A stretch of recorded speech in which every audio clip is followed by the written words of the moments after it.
대한 얘기가 되겠습니다. 제가 말씀드릴 내용은 이제 PF-ASD 클로저에 관한 내용이 되겠고요. PF하고 이제 크립토제닉 스트로크의 연관성을 할 때 이제 항상 나오는 질문 중에 하나가 이 환자들에서 있던 PF가 이제 패솔로직한 건지 아니면 단순한 바이스탠더인지 참 이런 관계를 증명하기는 어렵죠. 그래서 직접적인 연관 관계를 이제 말씀드리기는 어렵지만 이제 그러한 PF와 스럼부스 관련 그래서 그런 것들이 스트로크를 일으킬 수 있다는 여러 가지 이미징 데이터들은 이제 이런 식으로 이제 많이 있습니다. PF를 통해서 이렇게 스럼부스가 쏙 넘어가는 거고요.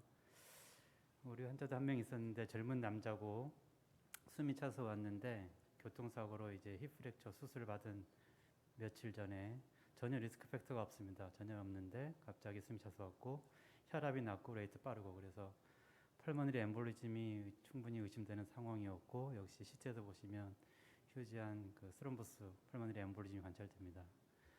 근데 혈압이 낮기 때문에 이 환자 같은 경우에는 이제 수술 아니면 스럼볼라이시스를 해야 되는데 이제 에코를 하다 보니까 보시면 이쪽 라이트 LA하고 그 RA 사이에 뭔가 메스 같은 게 보입니다. 아마 스럼부스라고 생각이 되죠. 그래서 이게 그 PF를 통해서 넘어가는 스럼부스 아닐까 해서 전형적인 케이스가 됐습니다. 펄머너리 엠볼리즘에 의해서 아래 프레셔가 높고 그리고 이제 스럼부스가 이제 넘어가는 상황. 그래서 이 환자 수술을 했더니 이제 펄머너리 서지컬 엠볼렉토미를 시행을 했고 여기 보시면 스럼부스가 하나는 아래에 걸쳐져 있고 아래로 걸쳐져 있는. 그래서 이러한 메커니즘에 의해서 패러독시컬 엠볼리즘 스트로크가 발생한다라고 이제 볼 수가 있죠.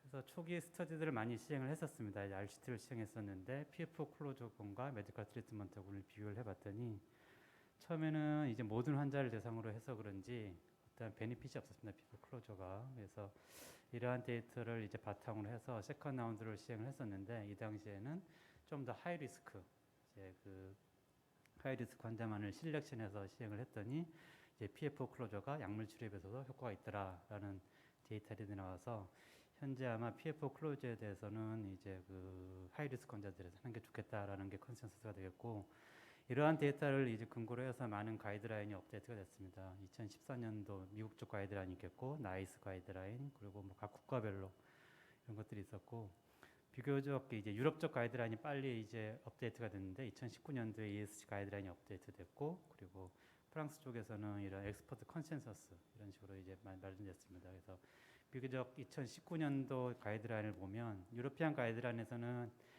이제 그간의 스터디를 근거로 해서 그 나이가 한 18세에서 65세 환자를 대상으로 그 크립토제닉 스트로크, TI, 스트림 엠볼리즘 환자들에서 PF가 있는 경우에는 클로즈 하는 게 좋겠다라고 되어 있고 프랑스 쪽에 나와 있는 엑스퍼트 컨센서스는 좀 구체적으로 되어 있어가지고 나이는 비슷한데 최근 6개월 이내에 이스케믹 스트로크가 있는 경우에 그 PF가 이제 약간 하이 리스크 피처를 보는 경우 특히 이제 ASA가 있거나 아니면 그 라이트 투 레프트 션트가 그 테스트 했을 때 20 마이크로 버블 이상 넘어가는 경우 이제 빅 션트가 있는 경우죠. 그리고 다이아미터가 2mm 이상인 경우에는 아마 다른 이유가 없다면 다른 이유가 뚜렷하지 않다면 PF 클로즈 하는 게 좋겠다라고 이제 컨센서스가 이루어졌습니다.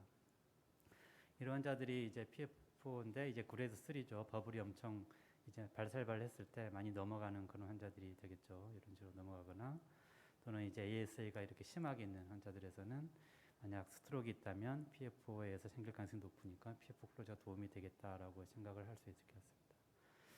PF 클로즈 자체는 뭐 심플합니다. 45세 연자 환자고 역시 이 환자도 아마 그레이드 3 버블이 아마 많이 넘어가는 그런 환자였고 스트로크로 왔었고 그래서 이런 경우에는 되게 그 와이어나 카테타를 넘기면 그쪽으로 방향이 맞기 때문에 쑥 이렇게 넘어갑니다. 넘어가고 테르모 와이어를 따라서 올리면 그 카테타 금방 넘어갔죠. 이제 크기 때문에 금방 넘어갔고 이제 처음에는 이제 위치를 확인하고 그래서 이렇게 PF 클로즈를 시행하게 됩니다. 시행하게 되고요. 그래서 이제 이미징 가이던스를 하게 되는데 초창기에는 저희는 이제 주로 TE 가이던스로 이제 시행을 했었고요. 이제 1장 1단이 있는데 TE를 하게 되면 에코 스페셜리스트가 와서 도와주기 때문에 많은 도움을 받을 수 있지만 이제 환자 입장에서는 제너럴 아네스테를 해야 되고 마취과 도움이 필요하기 때문에 좀 그런 점이 어려운 점이 있고요.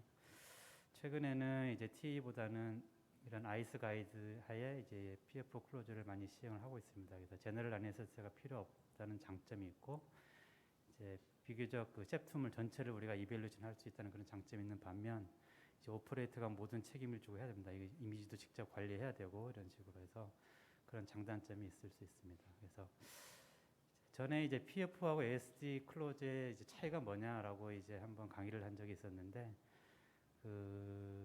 우리가 이제 P사이를 많이 하니까 이런 식으로 좀 비교를 해봤습니다. PF 같은 경우에는 이제 CTO에 비교할 수 있는데, 이 CTO를 해야 되냐 말아야 되냐 그걸 첫 번째 결정해야 될 것 같고, 이제 하게 되면 이제 와이어 패싱이 중요한데 PF도 마찬가지입니다. 두 가지 팩터가 중요하고, ASD 같은 경우에는 막는 게 분명히 맞지만 이제 컴플렉스 PCI죠. 이제 스탠 사이즈라든지 길이라든지 이런 걸 결정해야 되는 그런 점에서 약간의 차이가 있다고 말씀드릴 수 있습니다.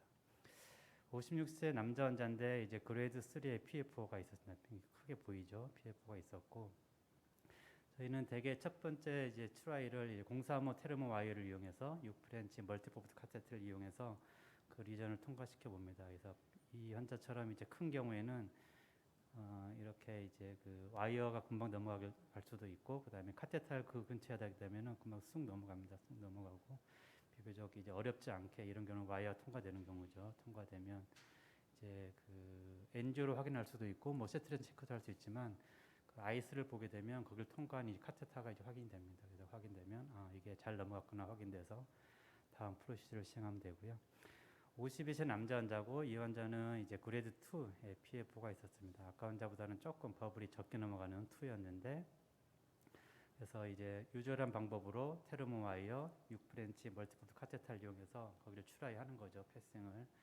근데 아마 이 환자는 이러한 유저한 메소드로 통과가 되진 않아서 그 다음 방법으로 우리가 하는 게 이제 그 테르모 와이어의 끝부분, 뒷부분을 이용해서 하게 되면 이 카테타 모양이 약간 펴지면서 우리가 좀 백업 서포트를 받을 수 있습니다. 그래서 이런 모양을 변경시키면서 이제 한번 다 트라이 한번 해볼 수 있는 거죠. 그래서 여기가 테르모 와이어 스티프한 부분이 이 안에 밖에 나오면 안 되니까 안에 있는 상태에서 쭉 밀면은 이제 그걸 쑥 통과할 수 있다는 거죠. 그래서 두 번째 방법으로 이런 식으로 해서 이제 통과시켜 볼 수 있겠고요. 59세 남자 환자고 그레이드 2의 PF가 있습니다. PF가 있었는데 이 환자는 이제 첫 번째 방법도 페일했고 두 번째 방법도 페일했습니다. 그래서 그런 경우에는 저희가 그 셉탈 펑처는 SL1 시술을 이용해서 이걸 쓰게 되면 좀 에이밍이 정확히 그쪽으로 할 수도 있고, 그 다음에 백업 서포트를 좀 강하게 저희가 받을 수 있습니다. 그래서 이런 식으로 정확히 PF 위치시킨 다음에 이제 035 테르모 와이어를 밀게 되면 그 PF 구멍을 통해서 쑥 통과되는 것을 이제 보시면 이렇게 스트레이트로 쭉 올라가는 게 보입니다. 문제는 이제 그 다음인데 이 와이어가 과연 LA로 들어갔느냐 아니면 다른 데 들어갔느냐 이거를 꼭 확인하고 이 시스를 밀어야 된다. 그러지 않고 밀을 경우에는 이제 합병증이 생길 수 있죠. 그래서 꼭 이제 와이어 위치가 LA 내에 있는지 와이어를 돌려보든지 뭐 여러 가지 방법을 통해서 확인하고 이제 그 시스를 밀어넣는 게 중요하겠습니다. 자, 50세 남자 환자고 역시 그레이드 2의 PF가 있습니다. PF가 있었고 이 환자는 이제 첫 번째 방법 페일했고 두 번째 방법 역시 페일했죠. 그래서 세 번째 방법 아까 말씀드린 SL1 시술을 이용해서 이렇게 해봤는데 분명히 이제 그 T에서는 버블이 이제 뭐 그레이드 2로 이제 진단할 만큼 이렇게 해서 컸는데 보면 이게 넘어갔죠. 와이어 넘어갔죠. 그래서 근데 이제 와이어가 과연 LA에 있느냐 그게 확실치 않다는 거죠. 모양만 봐서는. 근데 LA에 있는 것보다 커브가 상당히 크게 그려지죠, 이게. 그래서 이게 페리카디얼 스페이스로 가는 경우가 꽤 있거든요, 이 와이어들이. 그래서 이게 확실치 않은 다음에는 이제 그 SL1 시술을 밀지 않는 게 상당히 중요합니다. 그래서 여러 가지 각도로 찍어보고 해보는데 역시나 확실치 않아서 다시 한번 빼서 다시 리와이어링하고 이런 식으로 했는데 결국은 이 환자는 아마 그 페리카드 스페이스로 와이어가 통과한 것으로 봐서 그냥 이 상태에서 이제 저희가 스탑을 했었고 다른 케이스인데 이 환자도 확실치 않았어요. 와이어가 넘어갔는데 확실치 않아서 쉬스 엔지오도 한번 해보고 그 다음에 여기 봐서는 이제 LA로 넘어간 것 같은데요. 그래서 쉬스 엔지오도 해보고 해서 작은 카테탈 이용해서 한번 찍어보고 여기서 보니까 LA에 들어갔구나 판단 이제 확신을 해서 그 다음 프로시저를 시행했다. 그래서 항상 이제 SL1 시술을 이용할 때는 그 와이어가 LA로 들어갔는지 확인을 하고 이제 그 이후에 프로시저를 진행하는 게 좋을 것 같습니다.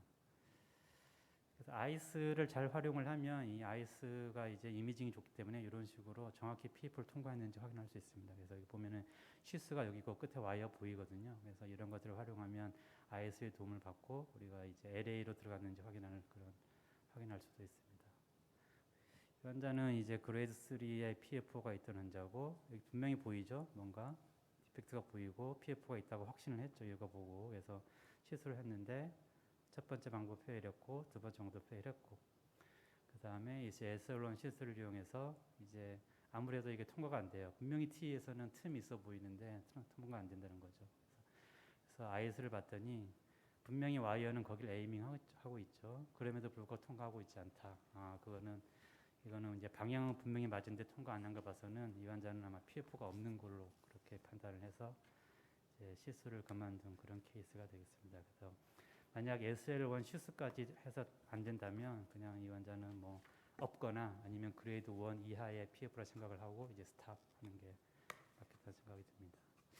ASD는 뭐 이거는 와이어 통과에는 큰 문제가 없죠. 와이어 통과는 문제였고요. 이거는 IS를 이용한 AS 클로저를 하고 있는 건데 아까도 말씀드렸지만 IS의 장점이 이 CF 틈 전체를 볼 수 있기 때문에 그런 점에서는 이런 ASD 그 클로저에 많은 이제 도움을 받을 수가 있습니다. 많은 도움을 받을 수 있고 이제 파이널 이미지가 되겠고요. 그래서 그 시술자마다 이제 사이징 벌룬을 이용하시는 분이 있고 그러지 않는 분들이 있는데 저는 꼭 이용을 합니다. 그래서 되게 그 T 이미지 가지고 사이즈를 결정해서 거기에 맞춰서 디바이스를 하시는 분이 있는데 가끔가다 그게 디스크레펀시 있는 환자들이 있거든요. 그래서 저는 사이징 벌룬이 같은 환자인데 25mm에서도 이렇게 나오고 35mm 했더니 더 크게 늘어나고 그래서 그 마진이 좀 프레자일 환자들이 있어요. 그래서 그런 환자들 같은 거는 좀 더 빅 사이즈 그 디바이스가 필요하기 때문에 사이징 벌룬을 꼭 이제 저는 이제 하고 있고요. 그래서 그거에 근거해서 이제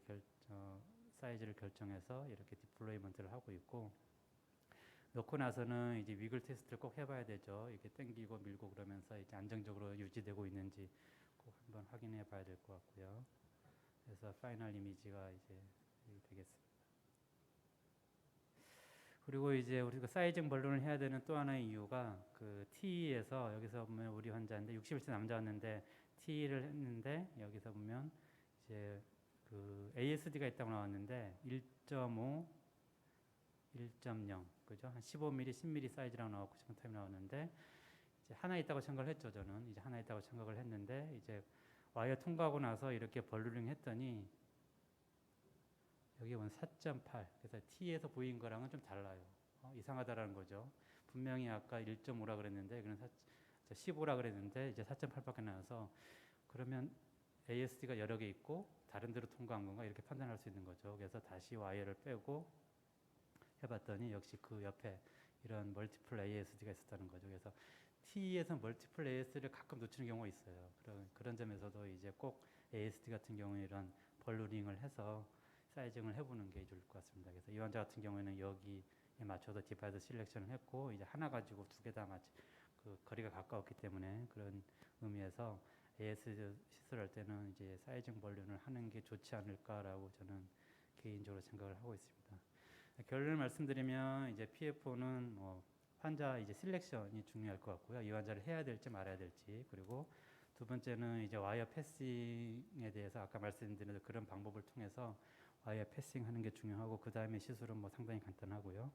그런 점에서 ASD는 이제 디바이스 사이즈를 정확히 결정해야 하기 때문에 사이징 벌룬을 이용해서 또는 멀티플 ASD 가능성이 있어서 그런 경우를 대비해서 사이징 벌룬을 이용한 그런 시술을 하는 게 좋을 것 같습니다.